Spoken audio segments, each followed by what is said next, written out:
여러분 안녕하십니까? 서정길 목사입니다. 오늘은 마태복음 제21강 시작하겠습니다.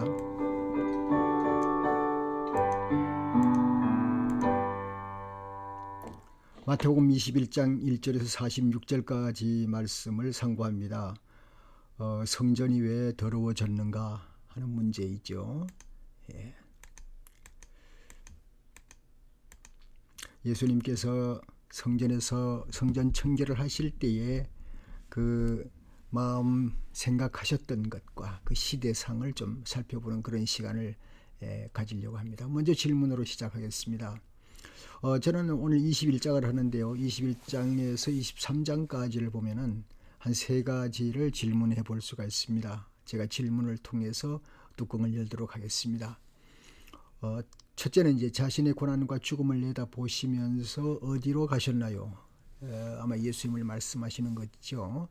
예수님은 여리고를 거쳐서 예루살렘으로 이제 올라가셨습니다. 두 번째, 예루살렘에 도착해서 십자가를 지시기 전까지는 얼마나 걸렸을까요? 예수님이 예루살렘에 도착해서 십자가를 지시기 전까지는 상당히 짧습니다. 딱 일주일밖에 걸리지 않았습니다. 일주일 동안 여러 가지 대제사장들과 서기관들, 바리새인들, 사두개인들 그들의 모든 묘락과 그 어떤 작업에 예수님은 십자가를 달리시는 대로 넘겨지게 되는 것이죠. 딱 일주간이 걸립니다. 세 번째는 예수님이 성전에서 활동하실 때 공개적이었나요? 아니면 비공개적이었나요? 예수님이 성전에서 활동하시는 것, 이것이 상당히 공개적이었습니다. 제자들도 그때 함께 있었다고 볼 수가 있겠습니다. 오늘 그 예수님께서 가시는 그 예루살렘은 여기잖아요. 여기인데 이제 여리고를 지나서 가시게 되었다, 그렇게 표현되는데요. 뭐 거기에 느보산도 있고, 나중에 또 다른 산에서 대기하시도 하고 그랬습니다. 먼저 예수님께서 그 예루살렘 성으로 이제 그 들어가시고 나오시는 과정은 말이죠. 이제 나귀 새끼를 타시기 위해서 이제 제자들에게 나귀 새끼를 이제 부탁하는 얘기로 시작했어요. 그 다음에는 이제 예루살렘으로 들어갈 때에 환호를 받는 그런 말씀을 볼 수가 있고요. 그 다음에 이제 성전 청결을 하십니다. 들어가시자마자 바깥에 장사하는 사람들이 있으니까 그 성전 청결을 하시게 되고, 그 다음에는 이제 병 고치는 사건, 그렇게 있습니다. 큰 두 번째로는 이제 예수님께서 17절에서 21절까지 베다니에서 무화과나무를 저주하시는 일, 그리고 그것을 사용해서 이제 기도하는 힘, 거기에 이제 기도하면은 너희가 이런 일보다 더 큰 일을 하게 될 것이다, 그런 말씀을 하시는 것을 볼 수가 있습니다. 세 번째는 이제 3절에서 27절까지의 말씀을 보면은 대제사장들과 장로들이 이제 예수님과 논쟁하는 사건이 생깁니다. 그 예수님과의 논쟁은 예수님이 기적을 행하는 것, 어디서 그런 기적을 행할 수 있는 권한이 있느냐, 동시에 영적 권세까지 묻고 대답하는 그런 질문과 대답이 나타나게 됩니다. 거기에서 이제 예수님은 이제 제자들을 조언하죠. 28절에서 46절까지 예수님이 이제 그 예스맨과 노맨, 이 두 그룹을 얘기를 하면서 나중에 이제 이 예스맨이 누군가, 그러나 말을 듣지 않았다 하는 게 누군가 하는 것을 이 대제사장들이 금방 알아채리고 맙니다. 그리고 상속자를 죽이는 그 농부의 이해를 들었지요. 그래서 또 역시 이제 대제사장도 알고 돼요. 이런 그 사건을 통해서 말이죠. 예수님을 붙잡아야 되겠다는 일이 아주 급진적으로 빨리 진행되어서 일주일 만에 이제 붙잡히게 되는 사건이 나타나게 됩니다. 그러나 예수님께서는 건축자의 버린 돌이 모퉁이의 머릿돌이 된다 하는 것을 말씀하시면서 이제 이 21장은 종결을 맺게 됩니다. 예수님께서 나귀 새끼를 타실 때 말이죠. 타시기 전에 이제 그 제자들을 보이시면서 보고 맞은편 마을로 가라. 그리하면 곧 그 메인 나귀와 나귀 새끼가 함께 있는 것을 보리라. 그리고서 풀어서 내게로 가지고 오너라. 끌고 오너라. 그렇게 말했고, 누가 만약에 뭐라고 하면 그 주님이 쓰시겠다 하라. 그렇게 해서 해라라고 했더니 그대로 되었습니다. 그런데 이것은 이제 예수님이 혼자서 그냥 하시는 일이 아니라 아마 구약의 선지자를 통해서 예언한 것을 그대로 지키려고 하는 것이었다라고 성경은 기록을 하고 있습니다.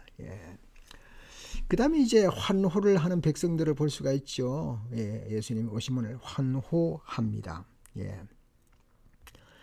환호하면서 나중에 그 무리들이 이제 결국은 예수님을 십자가에 못 박으시려 하고 동시에 말하는 그 아이러니한 일들을 우리가 발견할 수가 있습니다. 환호와 배척, 이 두 가지가 함께 있다는 걸 제가 목회하면서 그런 걸 많이 겪어봅니다.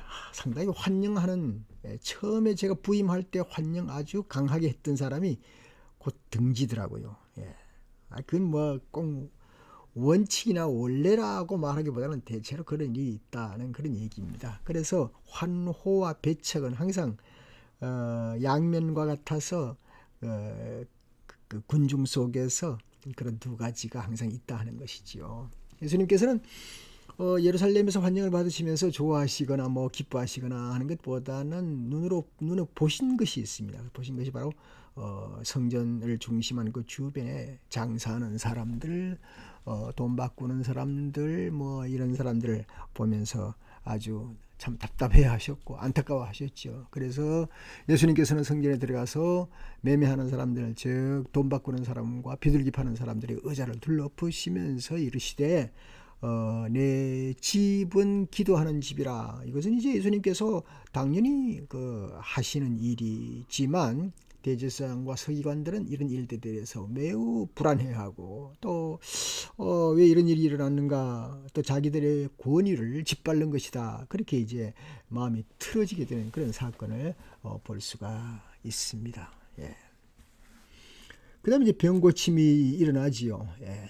병고침 역사가 나고요. 그 다음에 이제 17절에서 22절까지 보면 이제 베다니에서 무화과 나무를 보시고 가서 이제 잎사귀밖에 아무것도 없는 것을 보시고 영원토록 내가 열매를 맺지 못하리라, 그렇게 말하자면 저주를 하신 거죠. 무화과 나무가 그렇게 되자 곧 말라버리고 말았습니다. 그럴 때 모두 다 놀랐죠. 제자들이 놀랄 때 의심하지 아니하면 이 무화과, 너희가 이제 만약에 믿음이 있고 이 믿음이 있고 의심하지 아니하면 이 무화과 나무에 된 일뿐만 아니라 산들을 들려서 바다에 던지라 해도 던질 것이다, 그렇게 될 것이다. 그리고 기도할 때 무엇이든지 믿고 구하는 것은 다 받으리라, 그렇게 말씀을 하십니다. 23절에서 27절까지는 대제사장들과 장로들 그리고 그들의 배경에 있는 사람들이 예수님과 논쟁을 하게 되죠. 예수님의 대해서 그 기적 행한 사건들 지금까지도 이제 들어왔었는데, 실제 예수님이 이제 예루살렘 오셔서 예루살렘에서 그 주변에서 활동하시는 걸 볼 때에 더욱더 그들은 쌍심지를 켜고 예수님을 바라보게 되었죠. 그리고 영적 권세가 아니라 권세가 어디서 난 거냐, 대제사장들이 그렇게 물었습니다. 도대체 무슨 권위로 당신은 이런 일을 하는 겁니까? 그렇게 이제 묻게 되는 거죠. 그 질문을 할 때 예수님께서는 뭐라 그럽니까? 그 대답이 만약에 이 무슨 권세로 내가 이런 일을 하느냐고 물으시면 요한의 세례가 어디로부터 왔는지 묻고 싶습니다. 하늘에서 왔습니까? 아니면 그것이 어디로서 왔습니까? 그렇게 묻게 되는 거죠. 그렇게 물으니까 이 사람들이 이제 말을 제대로 하지를 못했죠. 하지를 못할 때에 이렇게 말하면 이렇게 걸리고 이렇게 말하면 저렇게 걸리니까 예수님한테 꼼짝 못하게 됩니다. 그래서 예수님께서 말씀하십니다. 나도 무슨 권위로 이런 일을 하는지 너희들에게 말하지 않겠다, 그렇게 말씀하십니다. 그리고는 이제 거기에 이제 그 예를 드는 겁니다. 제자들을 이제 돌아가면서 제자들에게 교훈하시는 겁니다. 이제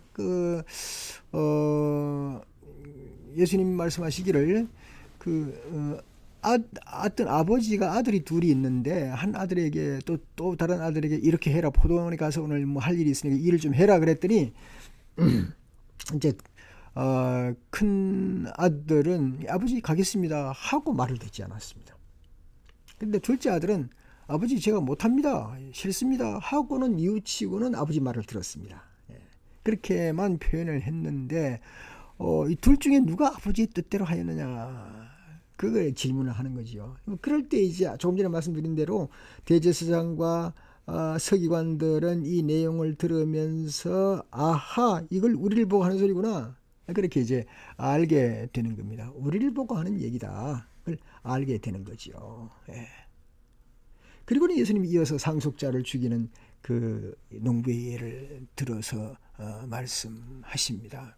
어떤 한 이제 포도원 주인이 그 이제 농부들에게 어떤 세를 주고 이제 어디 멀리 갔는데 열매를 거둘 때가 가까웠을 때에 자기 종들을 보내니까 종을 다 이렇게 잡고 때리고 죽이고 돌로 쳤고 했단 말이죠. 그럴 때에 그 주인이 내 아들을 보내야 되겠다 해서 아들을 보내지 않습니까? 그래 아들을 보낼 때 아들을 보고 사람들이 야 이거는 상속자니까 죽이자 그렇게 말을 했습니다. 예. 그렇게 된 거죠. 그런 이야기를 이제 말씀하시면서 은연히 지금 바로 이 상속자를 죽이는 농부들이 과연 누구냐 하는 그런 얘기가 진행됩니다. 예. 그런 얘기를 바리새인들과 사두개인들 또 대제사장들 서기관들이 벌써 추측을 하게 됩니다. 이게 누구를 두고 누구를 빗대야 하는 얘기다 하는 것이 추측을 하게 됩니다. 그리고는 건축자의 버린 돌이 모퉁이 돌이 된다, 그렇게 예수님께서는 말씀하시고 교훈을 하시는 것이죠. 자, 오늘 여기서 이제 확대경으로 좀 말씀을 좀 보도록 하십시다. 확대경을 보면은 12절 13절인데요. 12절에부터 이제 보면 그렇죠. 보십시다. 예수님께서 성전에 들어가서 성전에서 매매하는 자들 모든 사람들을 내쫓으시고 돈 바꾸는 사람들의 상과 비둘기 파는 사람들의 의자를 둘러엎으시고 그들에게 이르시되 기록된 바 내 집은 만민이 기도하는 집이라 일컬음을 받으리라 했거늘 너희는 강도의 속을 만드는다, 그렇게 예수님께서는 말씀하셨습니다.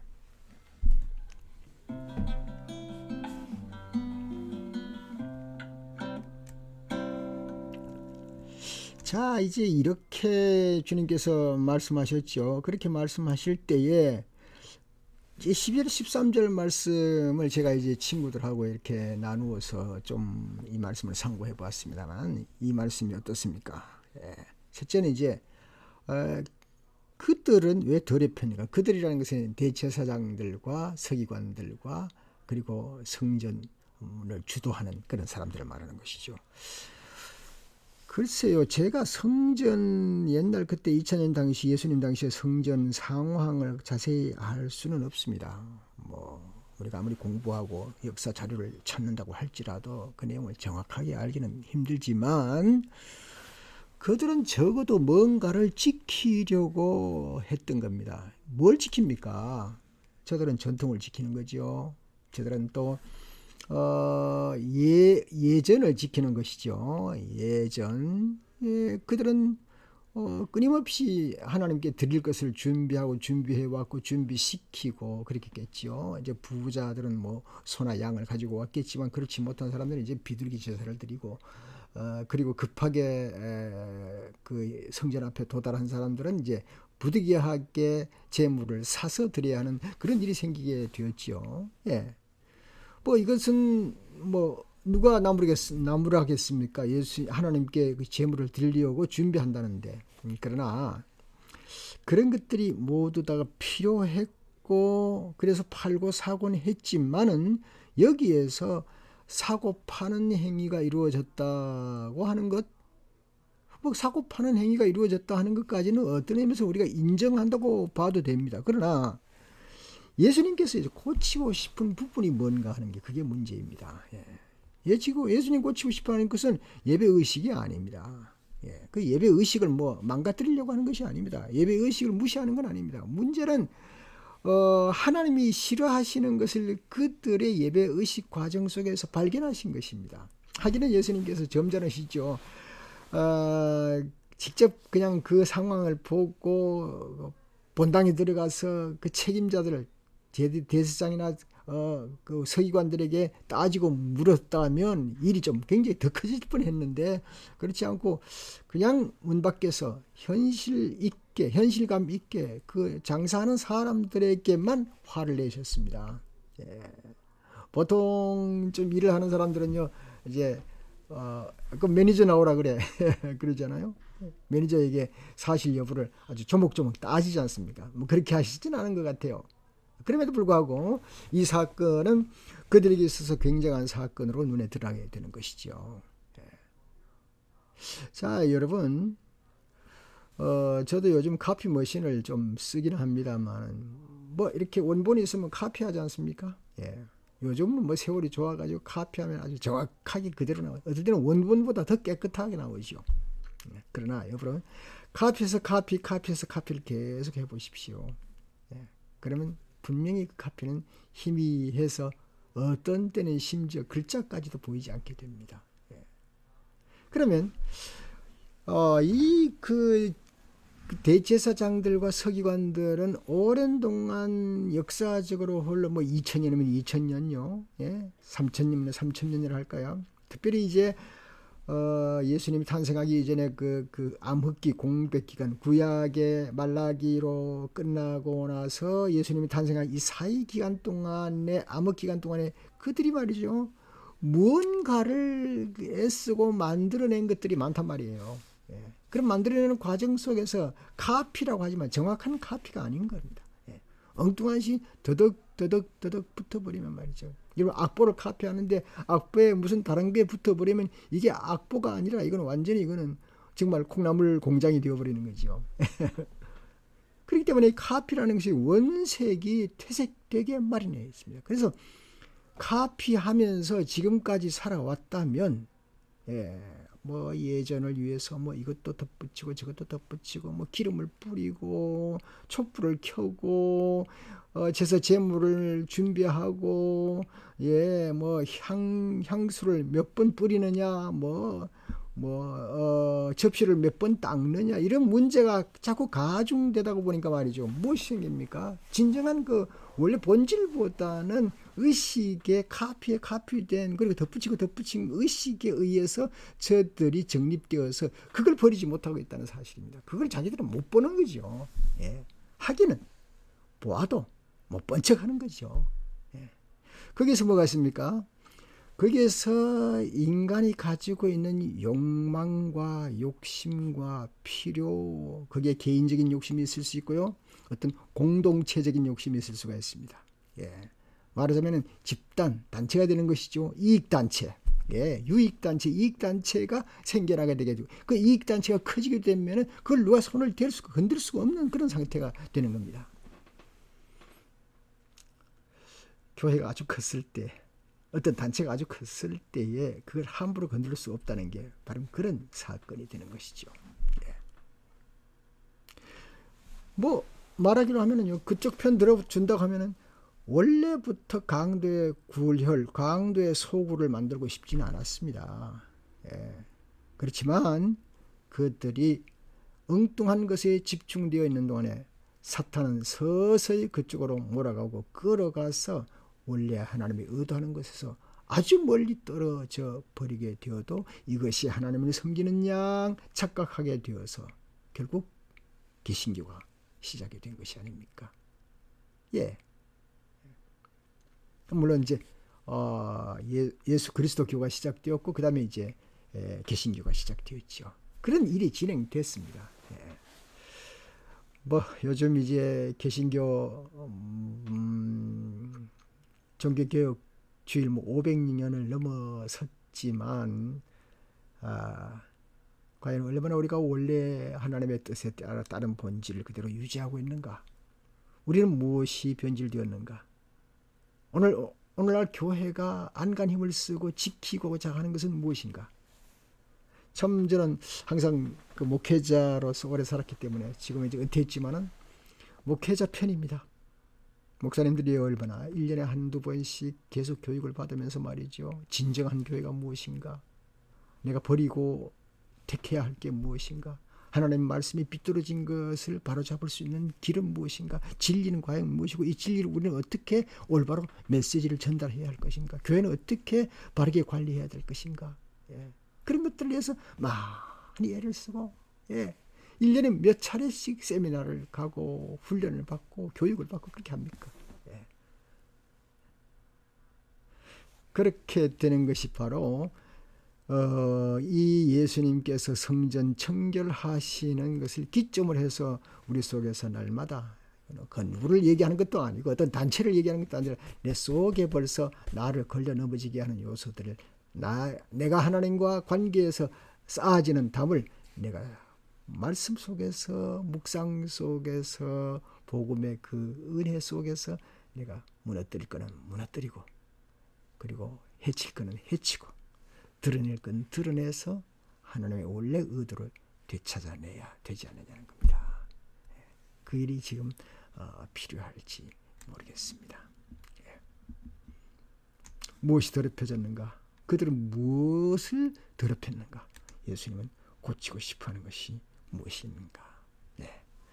저는 결론을 내리고 싶습니다. 이 결론은 다른 게 아니고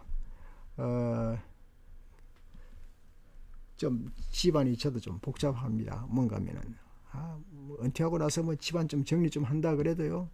얼마나 뭐 옷이라든가 책이라든가 말이죠. 또 집안 부엌 물건이라든가 또요. 또 백야드 앞에 정문 문제 이런 것들이 정리해도 또 정리해야 되고 그렇거든요. 예, 자꾸 정리하고 자꾸 빼낼 거 빼내고 또 좀 더 좋은 것을 채우고 또 빼내고 채우지는 못 빼내지는 못하고 채우기만 하고도 물건이 자꾸 늘어나는 거죠. 이런 상황을 저는 봅니다만은 우리가 무엇입니까? 신앙에 있어서 진정 우리가 더 보탤 것 좋습니다. 필요한 것 보태야죠. 그러나 빼낼 것 빨리 제거하고 내 안에 믿음을 정돈하고 하나님의 은혜와 사랑을 내 속에서 다시 차곡차곡 재정돈해 나가는 그런 자세가 필요하지 않나 그렇게 생각되어집니다. 예.